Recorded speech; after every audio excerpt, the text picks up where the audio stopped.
Assalamualaikum warahmatullahi wabarakatuh. Selamat datang di Zidan Alkisah Channel. Jangan lupa like, komen dan subscribe agar tidak ketinggalan kisah terbaru. Langit pagi itu tak biru. Ia keruh, seolah sedang menyimpan tangis yang enggan tumpah. Angin berhembus malas, membawa bau tanah kering dan dedaunan mati dari ladang milik Pak Dirman, seorang kakek renta yang tiap harinya menyeret langkah lemah menuju petak kecil tanah miliknya, satu-satunya warisan dari orang tuanya yang sudah lama meninggal. Di atas ladang itulah, ia menggantungkan hidup. Tapi bumi sudah lama enggan memberi. Hujan jarang turun. Tanaman-tanamannya mengering sebelum sempat berbuah. Namun, tak sekalipun keluh keluar dari bibir keriput itu. Pak Dirman tak punya siapa-siapa. Istrinya sudah berpulang 20 tahun lalu karena demam yang tak tertangani. Anaknya, satu-satunya cahaya hidupnya, pergi merantau ke kota dan tak pernah kembali, hanya sesekali mengirim kabar yang makin lama makin hilang.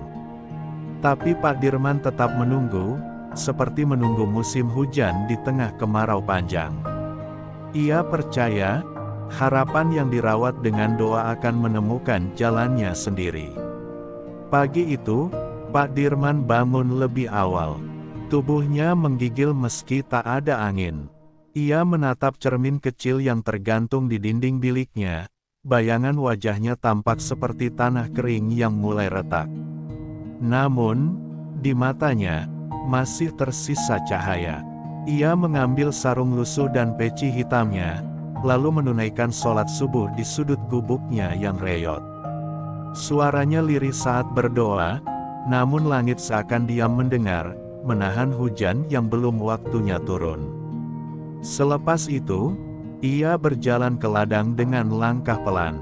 Matahari belum sepenuhnya naik, tapi sinarnya sudah menyentuh punggung Pak Dirman yang bungkuk. Ladang itu kini hanya ladang kosong, tak ada tanaman yang layak panen.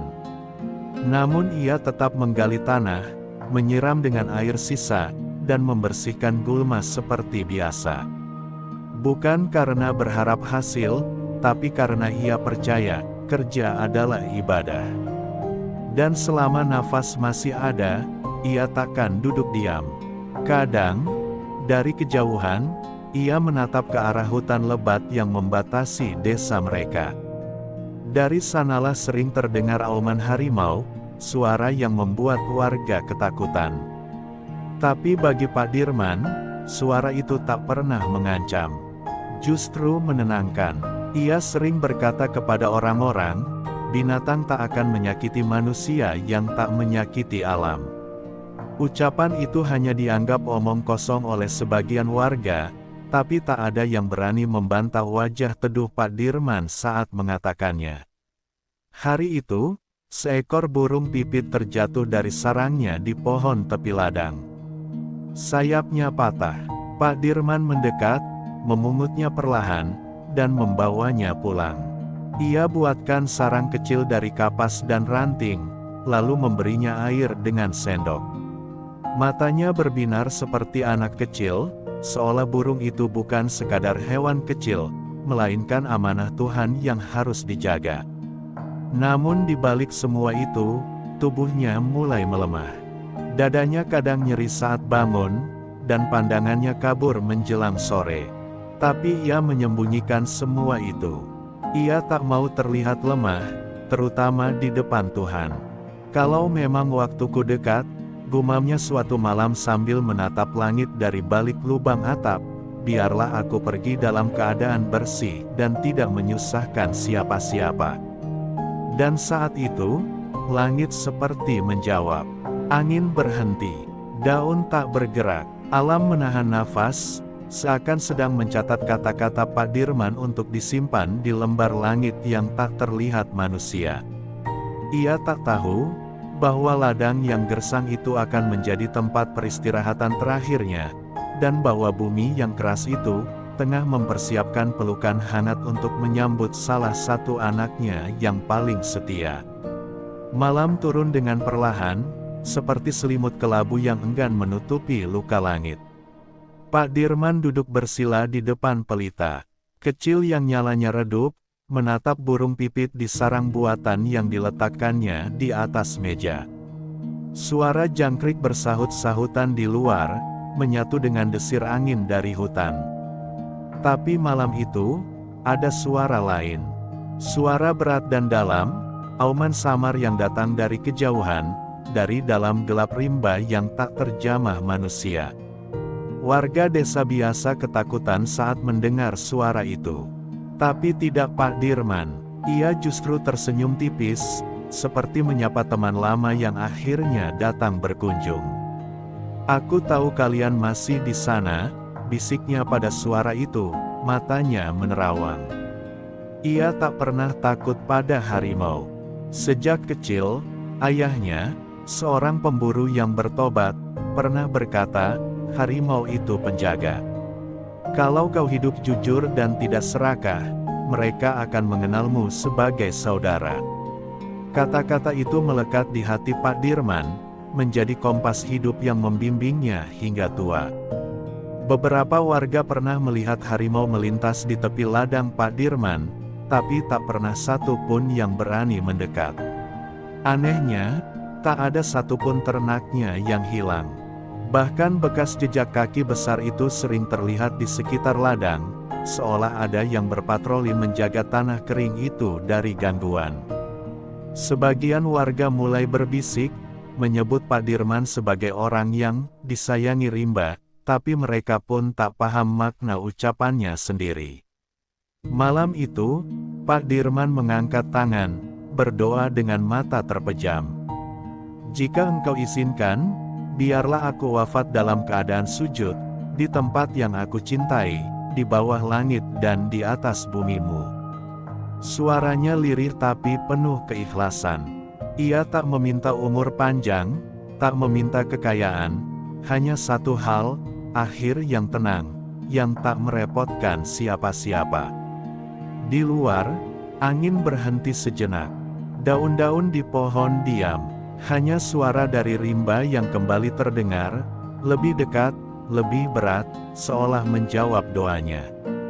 Keesokan paginya, Pak Dirman kembali ke ladang. Ia membawa sisa air wudhu dalam kendi, sarung digulung di pinggang, dan langkahnya lebih berat dari biasanya. Burung pipit yang dirawatnya malam tadi mengepak lemah di dalam sangkar kecil, dan ia bisikkan, "Tunggulah sebentar, Nak." Kakek hanya sebentar. Ia tak tahu, atau mungkin tahu, bahwa itu ucapan perpisahan. Saat ia sampai di ladang, sinar matahari menembus tipis celah awan, seperti cahaya suci yang memecah kegelapan. Ia duduk sebentar di atas batu besar tempat biasa ia menenangkan diri. Dari kejauhan, lagi-lagi suara auman terdengar. Kali ini lebih dekat. Tapi ia hanya menutup mata dan tersenyum. Tidak ada rasa takut, tidak ada kecemasan, hanya damai yang perlahan-lahan menyelimuti tubuh renta itu. Hari itu, tidak ada yang melihat Pak Dirman di desa. Tapi suara harimau terus terdengar sepanjang malam. Seolah ada sesuatu yang akan berubah. Sesuatu yang besar, dan di rimba yang tak terjamah, kawanan harimau mulai bergerak keluar dari tempat persembunyian mereka. Langkah-langkah besar menggetarkan tanah, menuju satu titik di ujung ladang yang selama ini mereka jaga dalam diam. Hari-hari berikutnya terasa lebih sunyi dari biasanya. Burung pipit yang diselamatkan Pak Dirman kini mulai belajar mengepakkan sayap, namun kakek tua itu semakin jarang tersenyum. Tubuhnya kian melemah, suara napasnya mulai terdengar berat, dan sekali dua kali ia terbatuk dalam-dalam hingga membuat dadanya nyeri.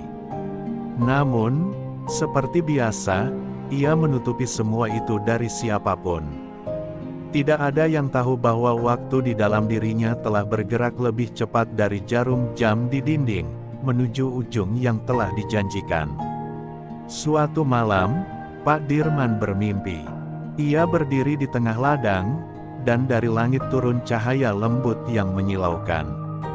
Di bawah cahaya itu, ia melihat istrinya tersenyum, menggandeng seorang anak muda yang wajahnya sangat dikenalnya. Mereka tak berbicara, hanya menatapnya penuh kasih, lalu perlahan menghilang di antara pepohonan rimba. Ia terbangun dengan mata basah, dada sesak, namun tak ada rasa takut sedikit pun. Hanya rindu yang mendalam dan pasrah yang perlahan memeluk hatinya. Esok harinya, ia tak pergi ke ladang seperti biasa. Ia hanya duduk di ambang pintu, memandangi langit yang mulai berubah warna.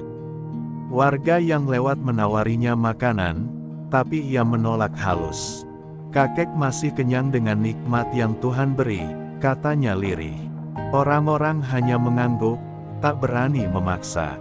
Mereka mulai merasa ada sesuatu yang aneh dalam ketenangan Pak Dirman akhir-akhir ini. Terlalu damai, seperti orang yang sudah tak punya beban dunia. Di tengah malam, ia menulis sesuatu di selembar kertas tua yang ia temukan di balik kitab usang. Tulisannya pelan, goyah, namun penuh keyakinan. "Jika aku tiada, jangan tangisi kepergianku. Kubur aku di ladang yang kering itu, karena di sanalah aku hidup, dan ingin mati. Jika kau lihat harimau, jangan usir mereka. Mereka saudara-saudaraku." Ia melipat kertas itu, menyelipkannya di bawah bantal, lalu kembali menatap langit yang malam itu lebih jernih dari biasanya. Beberapa malam berturut-turut, suara dari rimba semakin dekat. Auman terdengar seperti ratapan. Bahkan para warga yang tinggal paling dekat ke hutan mulai resah. Mereka menyangka ada badai datang atau binatang buas akan menyerang. Tapi tak satu pun dari mereka menyadari bahwa alam sedang merasakan kehilangan yang perlahan. Seperti anak-anak hutan yang sedang bersiap berpisah dengan pelindungnya. Pak Dirman tahu, waktunya tinggal sedikit. Ia mulai sering duduk lebih lama di ladangnya, meski tak lagi bekerja. Ia hanya duduk di batu besar itu, membaca zikir pelan, matanya memejam sesekali. Setiap hembusan angin, setiap gerakan semak, seolah menyampaikan sesuatu. Ia tidak takut, ia hanya ingin memastikan, bahwa saat ia pergi nanti, ia tidak menyisakan kesedihan, hanya pelajaran tentang ikhlas.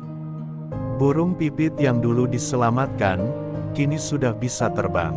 Suatu pagi, ia membuka sangkarnya, membiarkan burung kecil itu mengepakkan sayapnya ke langit. "Terbanglah, nak. Jangan kembali, kecuali untuk mendoakan," bisiknya lembut. Saat itu, seberkas cahaya pagi menyentuh wajahnya yang mulai pucat, dan senyum kecil tersungging, senyum yang akan dikenang oleh mereka yang pernah melihatnya. Dan hari itu, angin membawa bau tanah basah dari arah hutan. Auman terdengar lagi, lebih dalam, lebih menyayat, seperti rimba sedang bersedih sebelum waktunya. Pak Dirman berdiri untuk terakhir kali, mengambil sarung dan pecinya, dan berjalan perlahan ke ladang. Tak ada yang tahu, itulah hari terakhir bumi melihat jejak kakinya. Waktu miliknya hampir habis, namun ia melangkah seperti biasa, tenang, siap, dan tersenyum. Pagi itu, embun turun lebih berat dari biasanya, seperti langit sendiri tak ingin melepas kepergian seseorang yang tengah bersiap. Pak Dirman bangun lebih awal dari biasanya. Ia membersihkan diri dengan air dingin dari tempayan, tubuhnya menggigil, tapi wajahnya tampak tenang. Ia kenakan baju terbaiknya, baju lusuh warna coklat tua yang dulu dipakai saat akad nikah, satu-satunya pakaian yang disimpan rapi untuk hari-hari khusus. Di lehernya tergantung tas anyaman kecil berisi beberapa ketela kering dan biji jagung hasil panen seadanya. Desa masih sunyi saat ia mulai melangkah menuju pasar yang letaknya hampir 2 jam berjalan kaki. Tak ada suara selain langkah sepatu tuanya menyusuri jalan tanah yang mulai lembek karena hujan semalam. Sesekali ia berhenti, menarik napas panjang, seakan mengabadikan setiap detik perjalanan itu dalam hatinya. Ia tahu ini perjalanan terakhirnya ke pasar, dan setiap langkahnya seperti mencatat perpisahan, bukan hanya dengan manusia, tapi dengan dunia yang telah menua bersamanya. Sesampainya di pasar, para pedagang menyambutnya hangat, seperti biasa. Mereka menghormatinya bukan karena ia pembeli yang banyak uang, tapi karena tutur katanya yang lembut dan sikapnya yang tidak pernah menawar dengan kasar. "Pak Dirman, sehat hari ini?" tanya seorang penjual sayur. Ia hanya tersenyum, "Sehat yang cukup untuk pamit, Nak." Kalimat itu membuat si penjual terdiam, bingung, tapi tak berani bertanya lebih jauh. Dengan uang sedikit dari hasil jual ketela, Pak Dirman membeli sejumput beras, sebotol minyak tanah, dan sebungkus kecil garam. Sisa uangnya, seperti biasa, ia berikan kepada dua anak kecil pengamen yang sering duduk di sudut pasar. "Untuk beli buku, bukan permen ya," katanya dengan senyum dan usapan lembut di kepala mereka. Anak-anak itu mengangguk dengan mata berkaca, tak mengerti kenapa hatinya terasa berat saat melihat punggung Pak Dirman menjauh. Dalam perjalanan pulang, awan mulai menebal. Angin bertiup membawa aroma tanah dan rimba. Pak Dirman menengadah ke langit, lalu menunduk dan berbicara pelan, seperti kepada teman yang tak kasat mata. "Terima kasih telah menunggu. Aku hampir selesai di sini." Kata-kata itu hilang ditelan angin, tapi pohon-pohon di pinggir jalan seperti ikut membungkuk saat ia lewat, sebuah penghormatan diam yang hanya bisa dirasakan oleh jiwa-jiwa yang peka. Di tengah jalan, ia berhenti sejenak di sebuah musola kecil yang sepi. Ia menunaikan sholat zuhur di sana, lalu duduk lama menghadap kiblat, tangannya bergetar saat mengusap wajah setelah doa terakhirnya. "Ampuni hamba, ya Rab, jika ladang hamba tak cukup subur, jika ibadah hamba masih penuh celah." Air matanya menetes, membasahi sajadah tua yang ada di sana, namun tak ada yang melihat, kecuali langit. Saat ia sampai di rumah menjelang sore, burung pipit yang dulu ia lepaskan, datang lagi.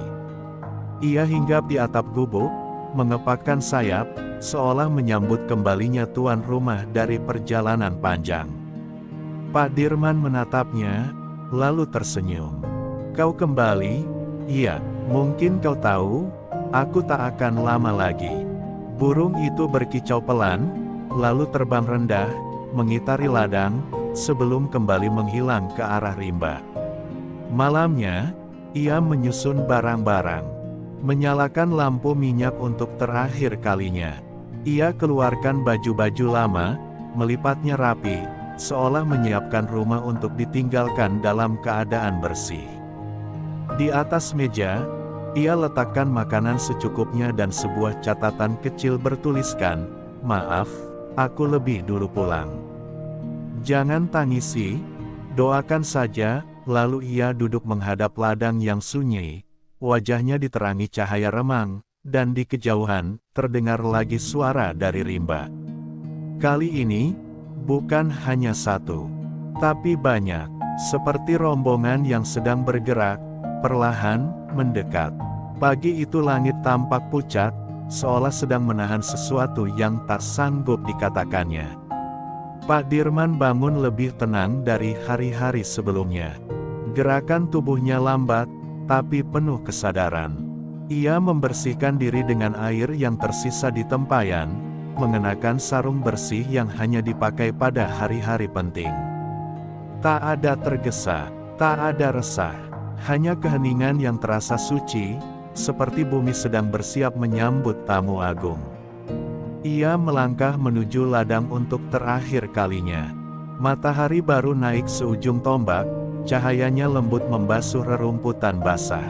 Langkah Pak Dirman tak lagi sekuat dulu, tapi matanya tetap menatap lurus ke depan.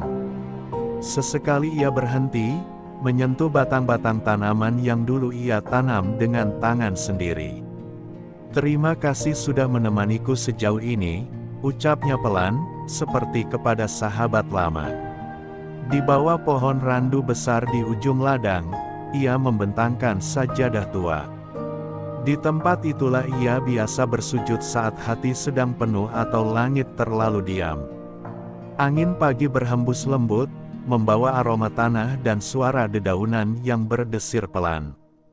Ia berdiri menghadap kiblat, tubuhnya sedikit gemetar. Lalu takbir pun, ia ucapkan, pelan, nyaris seperti bisikan. Solat itu terasa berbeda. Setiap gerakan dilakukan dengan lambat dan penuh makna. Setiap ayat dibaca dengan suara yang nyaris menyatu dengan desir angin. Saat ia ruku, dedaunan bergetar pelan, seperti ikut membungkuk. Saat ia sujud, burung-burung tiba-tiba berhenti berkicau. Dan saat ia duduk di antara dua sujud, langit mendung menipis, memperlihatkan cahaya lembut yang turun pelan-pelan. Pada sujud terakhirnya, tubuhnya tak kembali bangkit. Dahinya tetap menempel di sajadah, napasnya perlahan menghilang, dan jiwanya pergi dengan tenang, seolah bumi sendiri yang memeluknya pulang. Tidak ada jeritan, tidak ada air mata, hanya keheningan yang terasa suci. Di sekelilingnya, angin berhenti berembus. Waktu seperti berhenti sejenak untuk menghormati kepergian seorang hamba yang begitu sederhana, tapi luar biasa. Dan saat itu juga, dari arah hutan, satu persatu harimau muncul perlahan. Mereka datang tanpa suara, langkahnya ringan namun pasti. Ada yang tua, ada yang muda. Mereka tidak mengaum, mereka hanya berdiri di tepi ladang, membentuk lingkaran diam mengelilingi tubuh Pak Dirman. Mata-mata mereka menatapnya dengan dalam, seolah mengenali ruh yang kini telah kembali kepada Tuhannya. Tak ada warga yang melihat langsung peristiwa itu. Tapi keesokan harinya, jejak kaki besar terlihat di tanah basah mengitari sajadah tua yang masih terbentang di bawah pohon randu. Dan di atas sajadah itu, tubuh Pak Dirman ditemukan dalam posisi sujud, wajahnya tenang seperti sedang tidur, dan bibirnya mengukir senyum kecil yang tak pernah bisa dijelaskan oleh siapapun yang melihatnya. Hari itu, desa diam. Burung-burung tak berkicau, anak-anak tak bermain. Semua merasakan kehilangan, meski tak bisa menjelaskan mengapa rasanya begitu dalam. Tapi langit tahu, rimba tahu, dan bumi pun tahu, seorang sahabatnya telah pulang, dalam keadaan paling mulia, saat bersujud. Pagi itu, matahari enggan bersinar. Langit berwarna kelabu, seperti menggantungkan duka yang belum tuntas. Seorang anak gembala bernama Raji, yang biasa lewat dekat ladang Pak Dirman, mendapati sesuatu yang membuatnya terdiam kaku. Ia melihat sosok Pak Dirman bersujud, tak bergerak, dengan sajadah yang masih terhampar dan tubuh yang tertunduk damai. Tapi bukan itu yang membuatnya gemetar. Di sekeliling tubuh renta itu, tanah basah penuh jejak kaki harimau, besar, jelas, dan mengelilingi seperti pagar penjaga. Raji berlari kembali ke desa dengan napas tersengal. Dalam waktu singkat, kabar menyebar seperti angin. Warga datang satu persatu, dengan langkah ragu dan wajah takut. Namun ketika mereka sampai, tak ada yang berani melangkah terlalu dekat. Suasana terasa sakral, aroma tanah, dedaunan, dan embun berpadu dengan keheningan yang dalam. Mereka tak menemukan tanda perlawanan, tak ada luka sedikit pun di tubuh Pak Dirman. Hanya ketenangan luar biasa yang terpancar dari wajahnya. Seorang ustaz tua dari desa tetangga datang dan bersimpuh di samping jenazah itu. Beliau meninggal dalam sujud, katanya dengan suara serak, menahan haru. Ini husnul khatimah, kematian yang didambakan oleh banyak orang, tapi hanya diberikan kepada yang benar-benar mencintai Tuhannya. Warga terdiam. Banyak yang menangis, tak sedikit pula yang menutup mulut, tercekik rasa sesal karena tak pernah benar-benar memahami kebaikan Pak Dirman semasa hidup. Sementara itu, hutan sekitar ikut berkabung. Tak terdengar auman, tak terdengar teriakan binatang buas. Semua diam, bahkan angin pun tak lagi menyentuh dedaunan seperti biasanya. Burung-burung tak beterbangan, seolah sedang menundukkan kepala. Seorang ibu tua dari desa berkata lirih, "Hari ini rimba menangis. Bukan karena kehilangan seorang manusia, tapi karena kehilangan penjaganya." Pemakaman dilakukan di ladang, seperti permintaan yang ditulis Pak Dirman dalam surat kecil yang ditemukan di rumahnya.